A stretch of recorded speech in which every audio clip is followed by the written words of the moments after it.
What is going on, FPF World?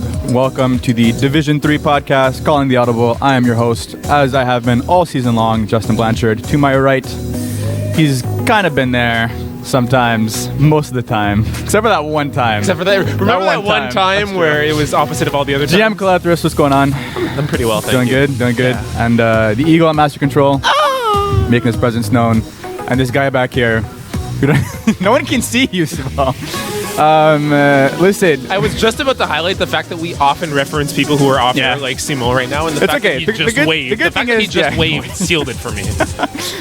They're like witnesses to the madness. That's true. Yeah, we're very visual crew over here. Listen, we're gonna get right into it. We have a ton of games to get to. It's gonna be kind of rapid fire type of recaps, if you will. We'll go through all the divisional round. And then move on to quarterfinals, and then give our predictions, if you will, previews for the semifinal round. Listen, right off the bat, Dad Bod Squad taking it to Wolfpack, 46-12. Your quick thoughts on it? Kind of sucks, but kind of expected. Dad Bod Squad were just a deeper, more complete team than Wolfpack all throughout the season. And as you're going to bring up, the lack of Francis Lapointe obviously didn't help them. We talked about the fact that Pascal Murray likes to air out the ball and really goes for those deep completions. And when your fastest receiver and most reliable receiver isn't there, you're going to have a bad time. Yeah, that's really essentially it. Listen, no Francis Lapointe makes a big difference. I didn't realize it would make that much of a difference. Listen, the 46 points for Dad Bod Squad is the most single game that they've scored, well, up to that point in the season. The result without Francis Lapointe was Murray had the most INTs, his worst completion percentage, his worst QBR of any game this season.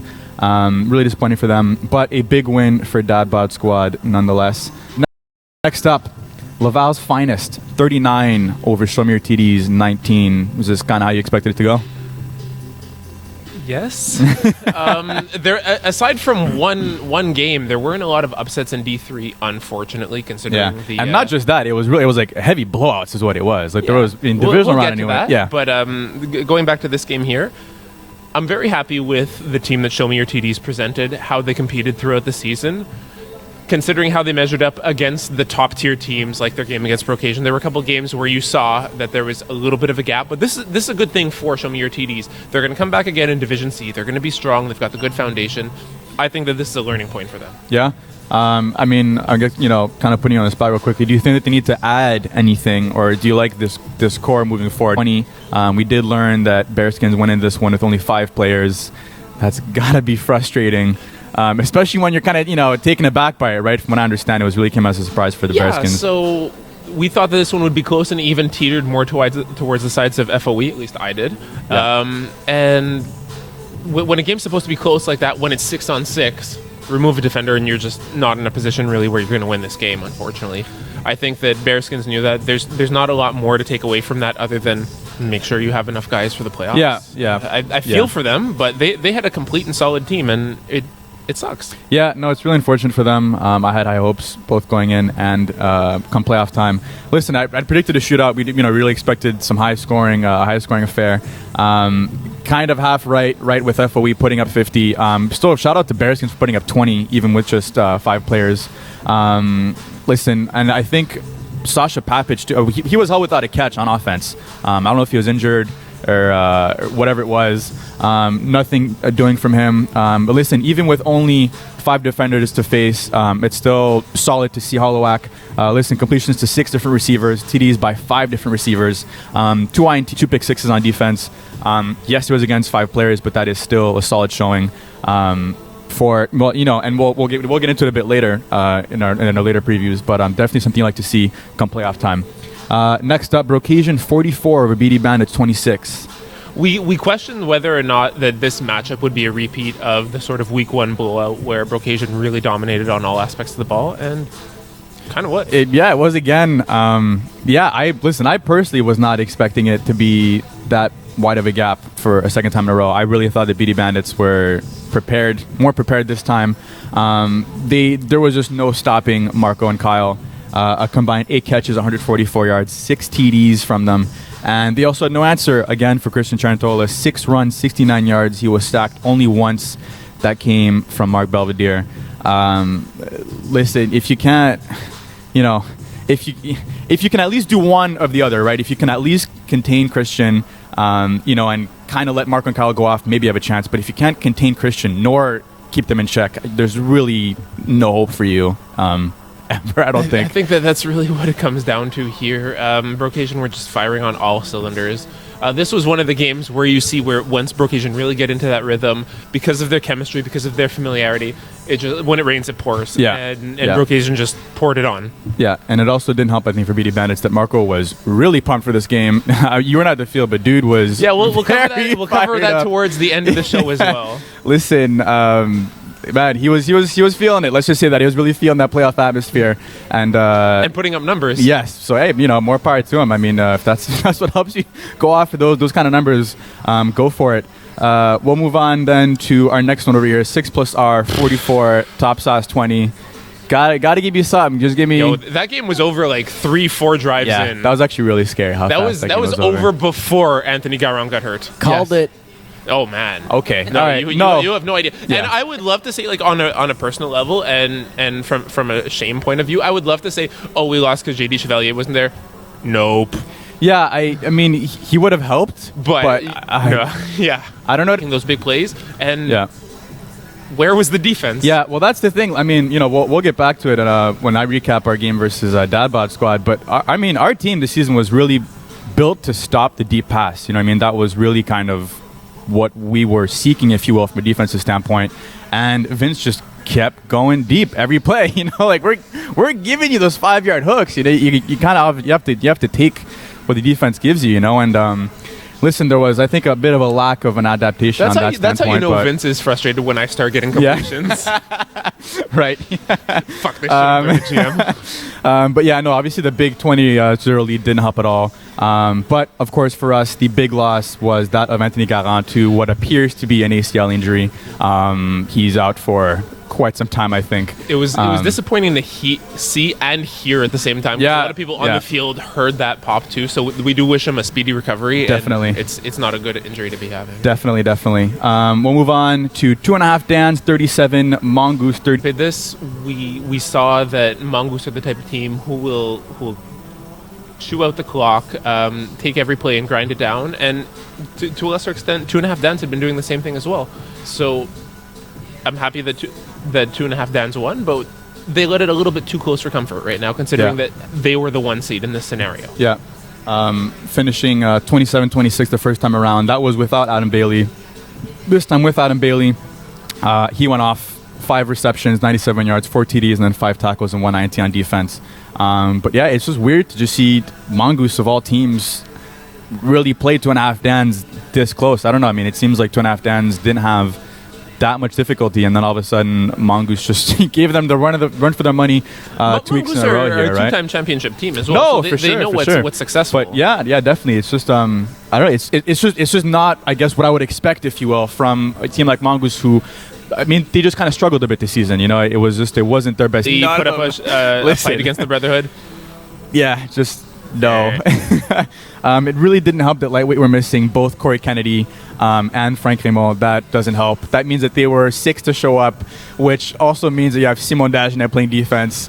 Simon Dagenet playing defense on any division is bad for your team. I don't know. He did pick off Vince a couple times, though. Yeah, well, listen. I'll give him that, I guess. But yeah, I got to see a part of this, and it wasn't pretty. To Simon's credit, though, or I guess to the rest of his team's discredit, he was hampered by just drop after drop after drop. I think there was a drive where they had like literally 3 or 4 drops in a row. Not the same guy, like 3 different guys. That does not help, especially when you're playing against a team as solid as Brotherhood. And what also really didn't help is that Francois Hugg just had no issues, or rather Theo had no issues facing Francois Hugg, the rusher. It wasn't a contest, this one. It really wasn't, I guess, what we would have hoped to see in a playoff matchup. You can all say the same, I think, for Coyotes playing Darksiders, taking it 35-12. Go ahead. Another one of those times where you don't want to say "I told you so," but like we freaking told you so. Like we said that this team is going to be very good. There's a lot of star power on the team, but there's going to be one game where Fred Morissette doesn't show up, and it's going to be killer. And guess what happened? Yeah, and that was it. Listen, it was a theme throughout the first round of the playoffs, but when you have your quarterback missing, it's tough, man. You're making it really tough on yourself. Mathieu Bourbognard-Morin stepping in for him. Listen, he played decently. It clearly it wasn't going to work right off the top. It's tough, man. It's tough. And I think it was also curious. I don't know if they did it the whole game, but they decided to have Mathieu rushing as opposed to John Laristis, and they had John playing out of the slot defensively. So I don't know what the idea necessarily was behind that. Do you think that was the right decision? Like, do you agree with that kind of decision? I think they felt that John Laristis was more of an asset at DB or safety than Matt would have been. So the trade-off between the two at rusher, I guess. But it all honestly it comes down to Fred Morissette not being for there, sure. and then devolving from there. Yeah, no, for sure. That's and no disrespect to MBM, like he's a great quarterback, but he's not Fred Morissette, number one. And number two, Fred Morissette had these 9 or 10 games or how many games playing under center and developing the chemistry with this team. Yeah, and and at the same time, right? I mean, if you have to take away one of your receivers to go play him at quarterback, while you're also losing him at receiver, right? So that also hurts. Just kind of a tough game all the way around for the Darksiders. Moving on then to the quarterfinal round, you got a chance to see a couple of these games. First one being Coyotes 44, Laval's Finest 39. What were your thoughts on this game? Just a close game back and forth. Justin Lavallee coming up with 2 inopportune interceptions that just kind of sealed the deal on this game. It's one of those games where these two teams are so evenly matched. The one interception compared to the 2 interceptions on Laval's Finest side oftentimes ends up being the deal breaker. It's D3 playoffs, unfortunately. Yeah. Lavallee spreading the ball, doing everything right, but the Coyotes defense just coming up big in this one. Yeah, I mean, listen, speaking of defense, to me, we didn't get the chance to predict these, right? But I definitely would have predicted, I think, a much lower scoring game. Not to discredit Coyotes, but just because of knowing what Laval's Finest could and have done on defense. To see them give up 44 points is a real shocker to me. I don't know. I think I had high expectations for them in this game. But, Coyotes come out with the W, and, we've really, I think, been kind of singing their praises for a decent part of the season now. Coyotes, they're just all the way through. It's just solid. You can't really key in on just one person, and that's what we what mentioned. it is. That sort of mix and match offense, where Sammy Feder will just move until he finds that right matchup that he likes, and then exploits it. And that's it. Phil Kovacic coming up with 1 sack against Sammy Feder, and listen, when you have a QB that mobile, you really have to get pressure on him, play after play. And it doesn't seem like that was the case here, especially not when you allow 44 points. Moving on then to Brotherhood 45, Brocasian 41. You got a chance to see a part of this too? What do you got? So we were talking earlier about for Brocasian, when it rains, it pours, and when Christian's on the run and has the ability to find Marco, to find Kyle, that you're going to have a solid outing. Now on the flip side of that, when you have a rusher like Khalil Kerr coming at you, when you have the matchups against Jamal Gittins, against Theo Jaya, against Quasi Gordon Mall, it's harder to get into that rhythm, and this showed. There's a lot of respect between these two teams. There's a lot of familiarity between the two of them, but the Brotherhood are just much more complete right now, and that's what it was, that they knew exactly what would be Christian's downfall, and they were able to do it. So it's one thing to know how to game plan against your opponent, but they just flawlessly execute. Right. I think it should be mentioned here. Theo Jaya, 15 of 19, 23 yards, 5 TDs, and 0 INTs. That is huge. Not only because of, I wouldn't say poor play, but kind of, I guess you can call it maybe a regression towards the end of the season, right? He wasn't playing, or I guess the numbers weren't on par with how we had started off. We had kind of, some doubts, if you were heading into the playoffs, if that was going to continue or not. Listen, against the defense, Assadas Brocasian's dude was just on fire. There was no stopping him. And on the flip side, listen, Marco went off. He's going to do that. 6 catches, 120 yards, 4 TDs, but no one really else to kind of make a play for Brocasian. And that was really, I think, kind of their downfall here. That, along with obviously the 2 interceptions, right? So that's a killer. I mean, turnovers, when you get this late in the season, that's really what ends up making the difference, right? That's essentially it for this game.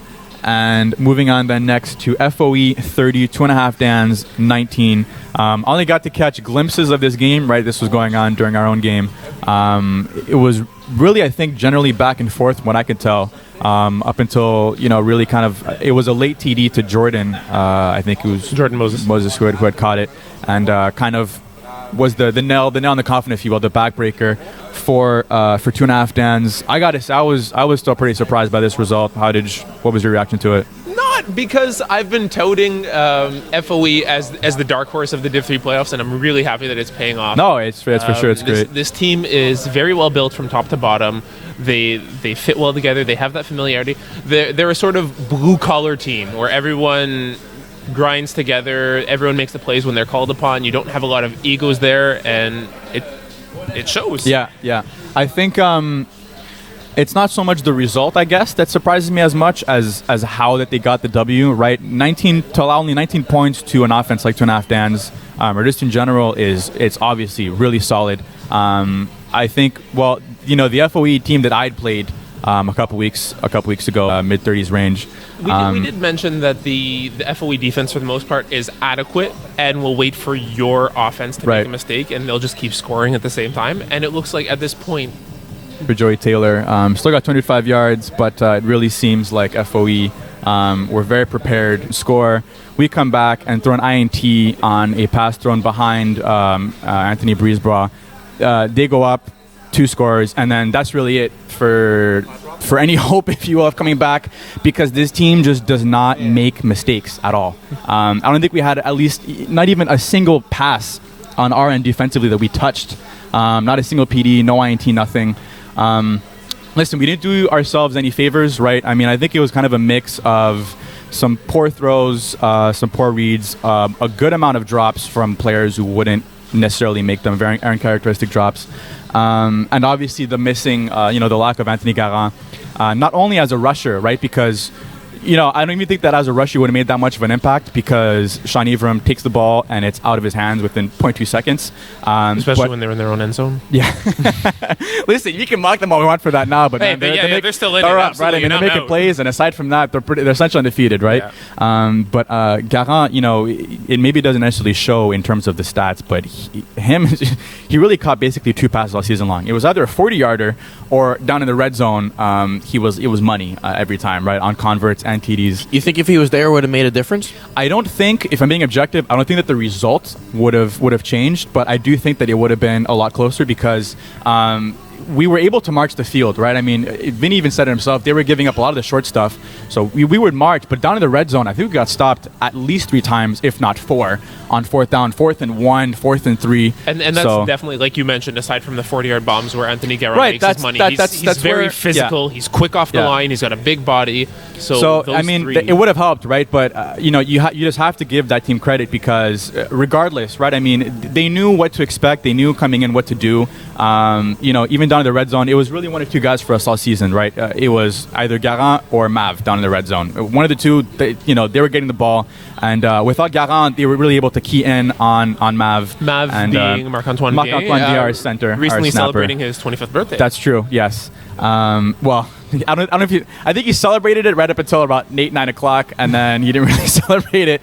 But no, you really have to give Dad Bod Squad credit for just they don't do anything complicated. It's really simple what they do, but it's effective. And if you're not on the top of your game, man, there's really no hope for you whatsoever. Anyway, that's what I took away from that.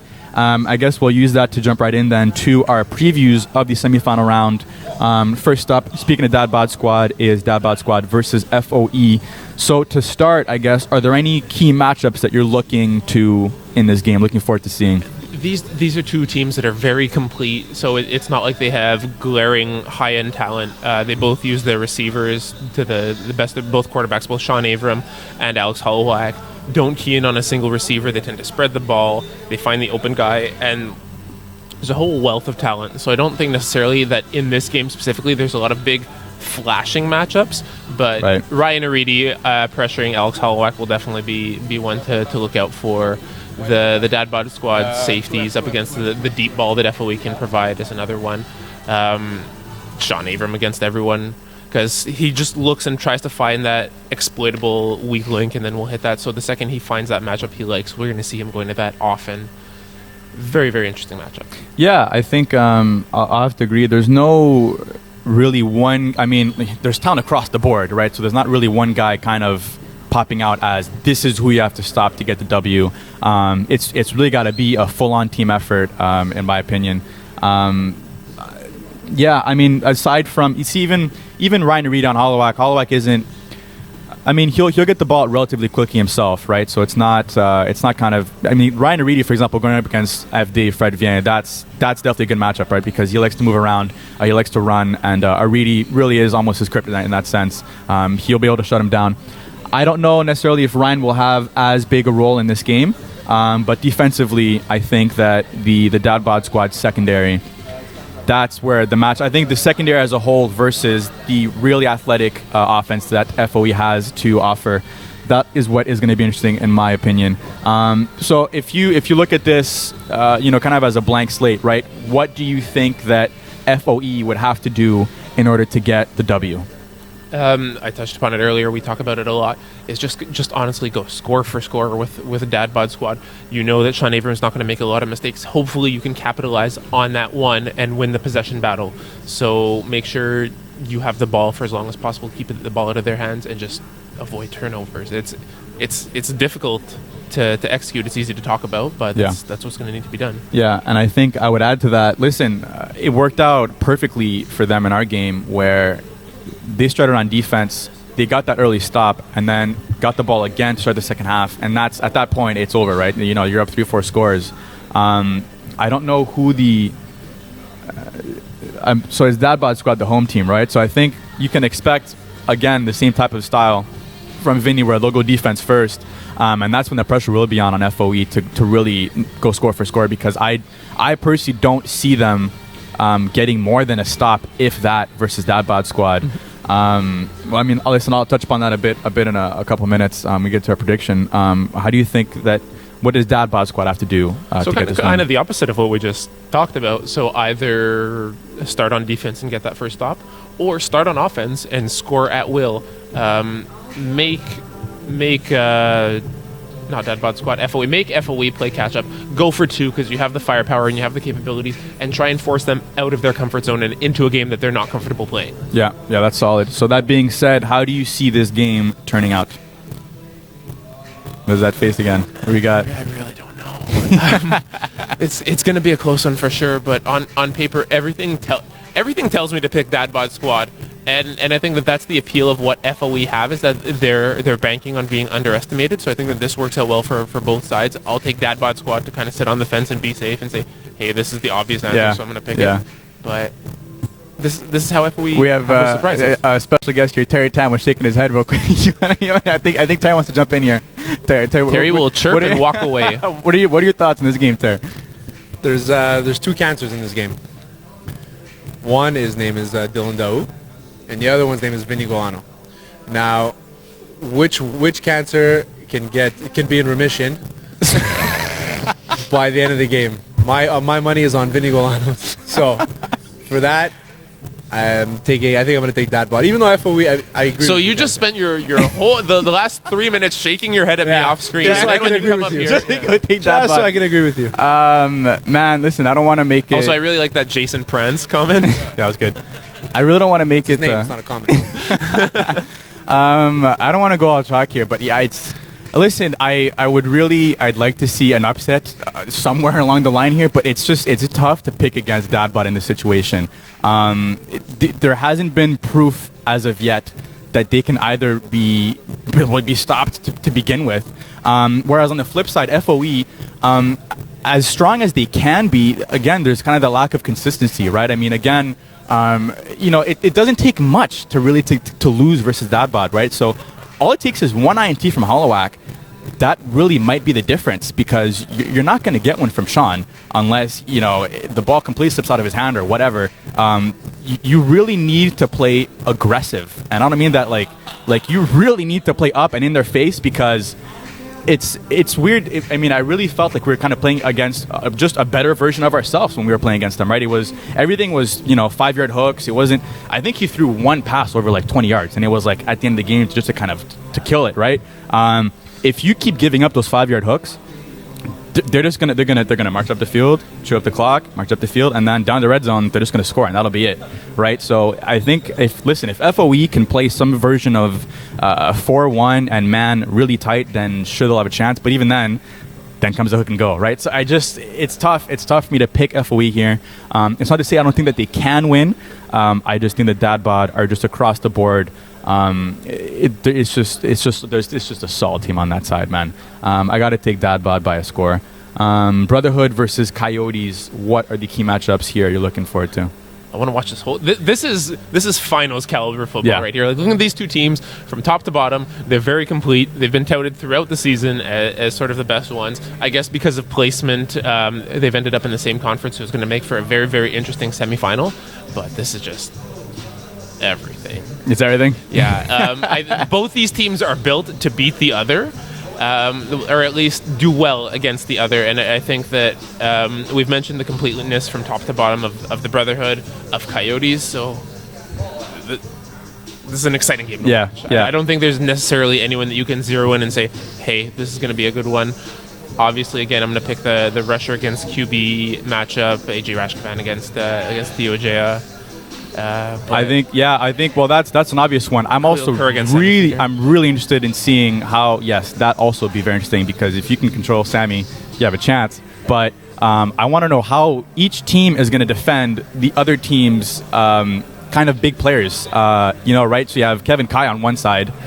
Listen, him and Jamal, right? I mean, how do you stop that, right? And on the flip side, listen, Kevin Smuda, I mean, this guy is just amazing. I mean, making big catches, getting Smuda up. Definitely has size on everyone on the Brotherhood team, with the exception, the height of Kevin Kaya, but of course, the physicality. It's just the way that he plays, right? I mean, he really, it's that almost basketball mentality of boxing out, right? When he makes a play, you can't really defend it necessarily, right? I'm really interested in seeing what the plan is, if it's to go man, if it's to kind of box him in some type of have help over the top, whatever it is. I'm really interested in seeing. So you're going to ask me now how the two teams win? But yes. With these matchups right now, it's. So then, what do you see happening then in that case? What do you predict? What do you foresee happening in this game? That's an even harder question. In all honesty, though, both teams, it's going to start with those rushers. If Theo has time to prance in the backfield and wait for someone to get open, it's going to be a long game for the Coyotes. But at the same time, Khalil Kerr up against Sammy Feder. Sammy Feder's not going to have those second and third reads that he usually has. So he's going to have to quickly make that decision and make those quick completions and just sort of march down the field. Right. Who's your pick, man? You got to pick one.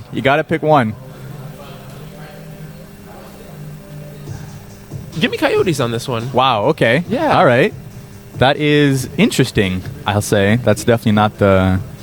I mean, consensus would say Brotherhood. I'm going to have to go Brotherhood because... Cool. Not because, again... I mean, it's like I wouldn't be surprised, honestly, to see either team get the W. But there's just too much on the Brotherhood side, I think, where no one has really proven that they can... teams can slow down the Brotherhood offense. We've seen Theo kind of struggle as of late, the past couple weeks before leading up to the playoffs. But no one can really stop this team. As of yet, no one has really proven that they can stop them, right? And I don't see it happening. I'm trying to figure out, I'm trying to see a Coyotes W here.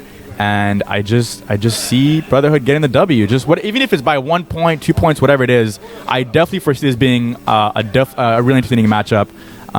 You just got gut feeling says Brotherhood, man. They are the top team, and I'm gonna have to go with them for the pick. Eagle, if you'd like to join us back here, we are reaching the culmination and the end of the show. 5 seconds. The antithesis. So during those 5 seconds, Jem, I guess I'll ask you if you have any final thoughts for the show. I do, actually. So we were talking about the Brocasian BD Bandits matchup and sort of chirpiness. So I was really entertained by that on the sidelines. I participated in it a little bit because I'm a jerk. But so I think it was Zach Brzezinski who started chirping Marco Masiotra because why not, right? Right. And he was calling Marco a baseball player and not a real athlete and all this. And to which I kind of like replied like, Division 1 2A Player of the Year. Like, you might want to pick a different target than that. He's like, yeah, but it's beer league, bro. It's beer league football. Like, play a real sport. So, like, I appreciate getting into it, but if you're chirping someone on the sidelines about playing beer league football, but you're chirping them on the sidelines, what does that say about you? Yes, that is a very good point. Very interesting decision, I'd say, to do that. That's weird. I like bringing up the hype and sort of that's trying to it's totally turn the cool. tables from a mental aspect, considering it's playoff football, but yeah, entertaining. Definitely. On the flip side here, listen, I got a chance to see real quick what's going up on the Facebook wall. I love the Brotherhood. I love the dudes, but there's no... Listen, if you guys win versus Coyotes, find me a solid argument for anyone that you name to be an all-star. And in this division. In Division 3, and we will consider it, because going down the list, I didn't see any player finish top 5 in really any category. Shots fired. No, but it's not shots. That's what it is, though, right? I mean, it's all-stars. It's not who's the best. Who's potentially the best. No, right, because it's Jamal, for example, is a solid, great receiver, most athletic dude in Division 3, whatever, but it's about what you accomplished, right? And what you accomplished on paper, it just doesn't match up with what the other guys accomplished, right? So anyway, listen, that's my view. Get the W, come up on the press conferences that we'll be having next week, and we can talk about it then. Until then, see you guys next week. You can also start a Twitter war. Yeah, let's not do that. Terry Tam at PF. Terry Tam at PF on. Okay.